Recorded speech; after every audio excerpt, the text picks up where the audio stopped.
I'm Kira and it's Polymer Clay TV, and today I'm going to show you how you can start with one idea in mind and end up with something vastly different. Let's get started. When I began filming this, I had a different idea of where I would be going, and where I ended up was here with a pendant and some earring beads here that I created using deco discs and cutters, but mostly the interesting thing is that I intended to start out with mukumegane, and I'm going to show you how to create this stack using translucent clay and powders. Now, in a future video, I'll show you how to use the stack, because what I ended up doing is taking slices, and if you see here, you can see that it's striated with the layers of powders. So I took slices and created a veneer that looks very much like a marbled stone. So that is what's in the background here, forming the base of this pendant. So let's go ahead and learn how to do that. So this is a bar of translucent Primo that I'm in the process of conditioning. And then I'm going to mix into it just the tiniest amount of bronze, just a sliver. I have this rose gold glitter as an accent. I have some cutters, bird cutters. This is the Arch Shrine, and these are the Serbian Garden deco discs. And then I have my copper patina and metal oxides and patina. These are palettes of colors so that you can mimic certain effects. I'm going to mix into the translucent, just like a little bit bigger than the size of a green pea. I'm going to mix it in here just to tint the clay and put some of this beautiful bronzed coppery color into it, and then I'm going to layer it with pigments. Here you can see that I haven't even really done a perfect job of blending them together, mostly because I want to see the swirls and veining that comes from not completely mixing the clay. And right here we have the beginnings of a really nice stone look veneer. I mean, look at this. This section here is perfect for that. It's got the little, we call them moonies or plaquing that comes from the translucent clay. And if I were to cut this and fire it in the oven right as it is, these would show up. So this right here is like a perfect little piece of maybe a faux marble or faux agate type of a look. Now these are all just rolled loosely to a number 1 on my pasta machine.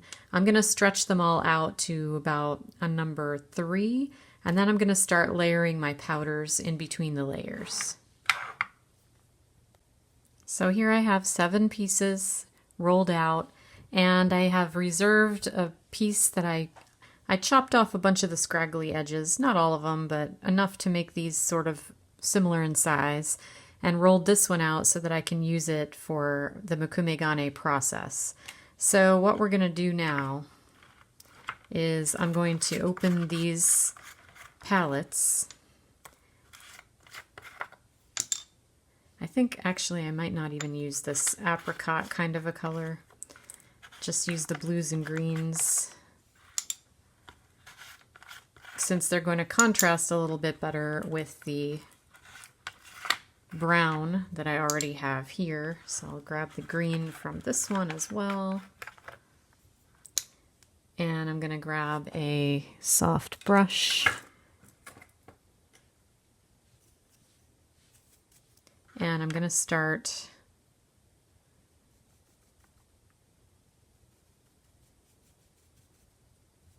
applying color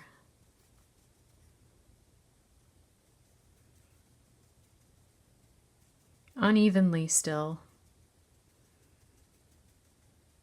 I'm not looking for total application.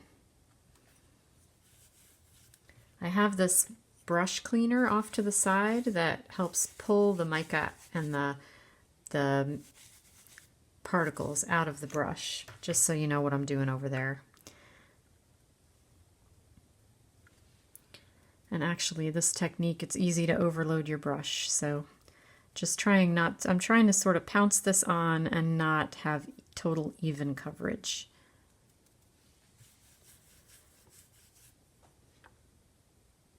So it's just a little dab of color.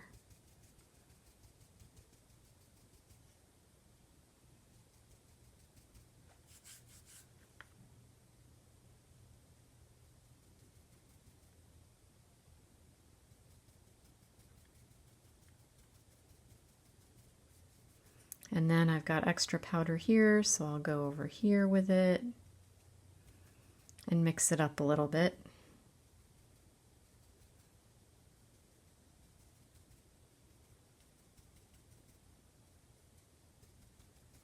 And you'll notice it's pretty faint, and that's okay. I'm not going for a very strong color coverage here.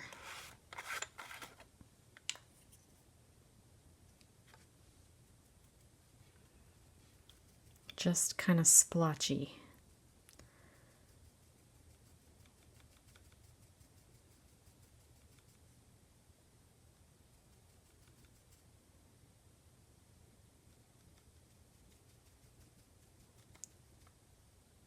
If you've ever seen real patinaed copper or metal that's very old, it's got this sort of look to it, this splotchiness. And that's what I want this to be like.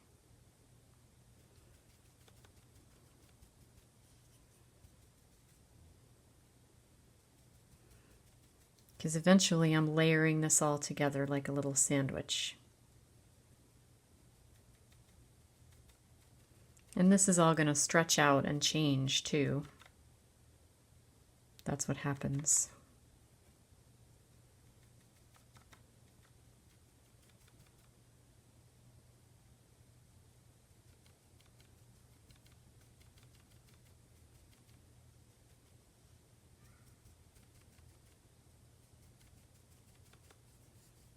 Okay, clean off my brushes, and I'm going to recap all of this and then show you how to stack them up.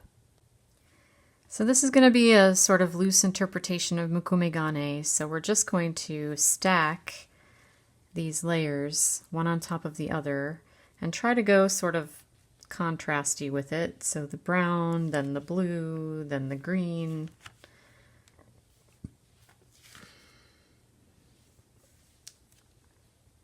And then I'm going to sort of cap this off with a thin layer. I'm going to go even thinner. This is a number 3. I'm going to stretch this out a little more. Basically here, I've smashed the clay a little bit, made some impressions in it, and now I'm just going to smush it together and recombine it into 2 stacks to get more layering. I'm going to do a more in-depth video about the mukumegane process because what I ended up doing here is liking the edges so much that I didn't even slice into the block. So you'll see that coming up next. And I think I'm actually going to take some of this clay to make my base from the edges. Ooh, look at that.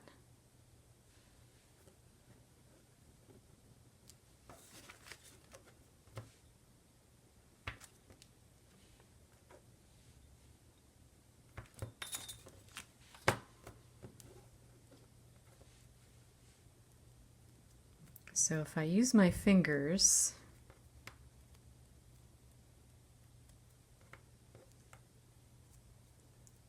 I can start flattening this to make it into something that I can make a sheet out of.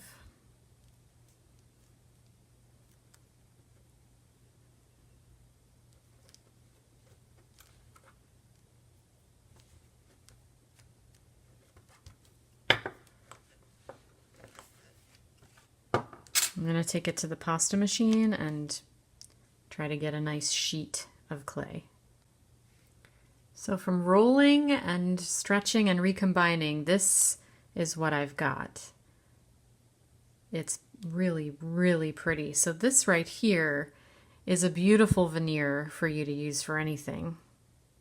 I really like this, and this is a veneer, and I want to show you what that means.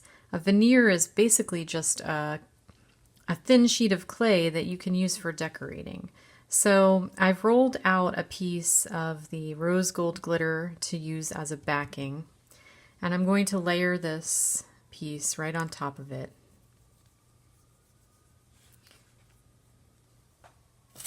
And grab a sheet of deli wrap. This is the plastic kind, so that I can make a nice beveled cut. And basically what I'm going to do here is cut out a shrine upside down from this veneered piece. And as I do this, the two pieces are going to really bond together from cutting the edge like this. If you want to try and get even pressure on a cookie cutter like this, because these are not made of metal, okay? They're not, you can't just be rough with them. You want to be gentle yet firm. So I'm going to take the cover from my set of metal cutters and use it to apply even pressure all the way around the 3D printed cookie cutter so that I really get that pressed down. I'm doing it on the tile, and I don't intend to move this clay. So I'm just going to remove the edges here. And what I have now is this prettily beveled piece of clay. But you can see here that we've got this sort of faux stone look happening. And now, because I didn't really press these together super hard, I can separate these layers of clay. And I've got some rose gold glitter around the edges here that I can use to make a little frame. And I still have a little bit of this left if you wanted to use it for something else. So I'm just going to roll this into a snake to make a frame for this. So I'll start it down here because that's the easiest place where I can cut.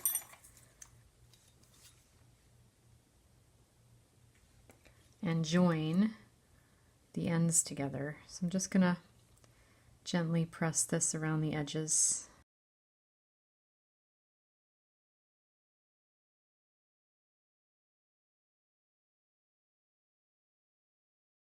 Nice little pointed edge and put them together like that.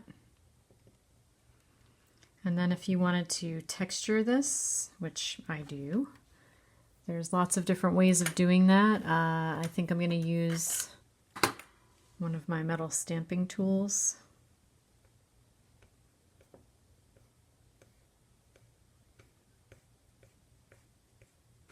And now for the center bit, I'm definitely going to use this floral piece from the Serbian Garden deco discs and the smaller shrine piece right in the middle here.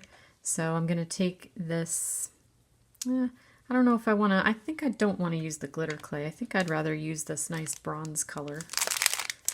I'm going to condition a piece of this to cut and use this texture on, and then we'll highlight it with some of the patina colors from before. To use deco discs, you'll want to make sure your clay is well conditioned but not sticky. Okay, if it's sticky, you need to use a mold release because this is a hard stamp, not a soft one, and you don't want your clay to get all stuck up inside of it. So the way I like to do it is I'll put my clay over it and turn it over so that I can press with my fingers into the areas where the texture is that I want to pick up. And you can see on the back side that you've got it pressed up in there. If you're using a deco disc that is opaque, just make sure you're pressing all over the part of the area that you want to pick up the texture. And then carefully and slowly just peel it back. And like I said, if you've got sticky clay, if it's hot out, you're going to want to use some kind of release. Water works just fine, or a silicone spray, something like that. So these discs make really beautiful raised embossed designs on the clay. So now I'm going to go ahead and cut this out.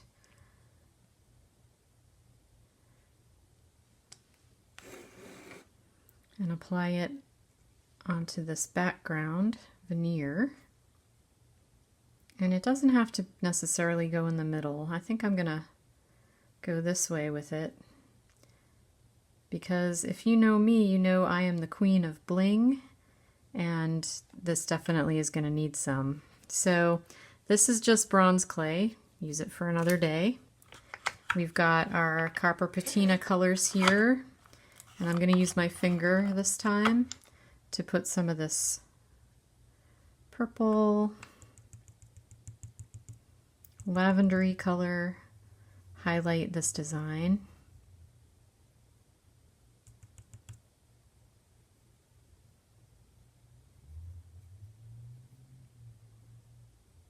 I'm just tapping off the excess into the cap so that it's not all chunky on here. Now this is my drawer full of Create Along cabs and crystals and embellishments.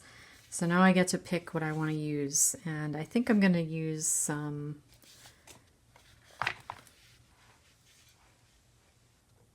let's see, these coordinate, these are cabs. Or, yeah, these are even more coordinating. They're sort of the same color, so I don't want to use the same color.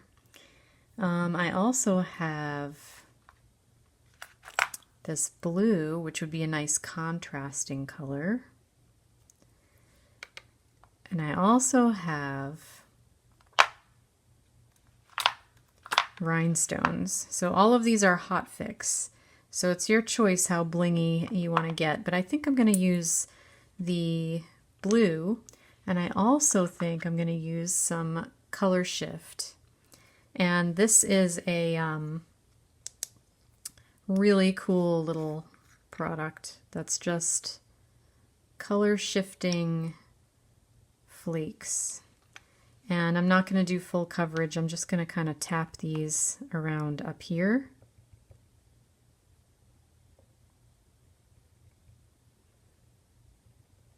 And they definitely stick well to the clay, so you just tap them on and you'll be fine. I like to be gentle with these because otherwise you can get an awful lot on there and maybe even cover up your design. And I want to see some of the swirls through that background. So that's the color shift flakes. And then this is cabs, hot fix cabs. So I'm just going to do a line of them right across the top here. This is my crystal katana, and I used to be very like, oh, I don't need something like that, but you know what?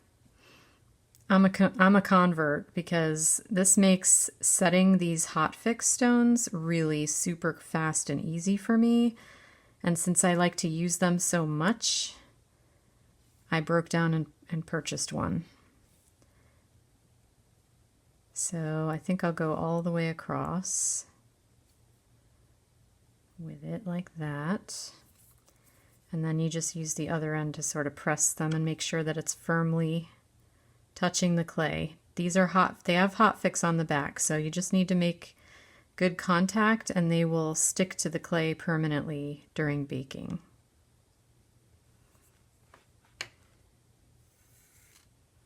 And I'm just going to bake it on the tile.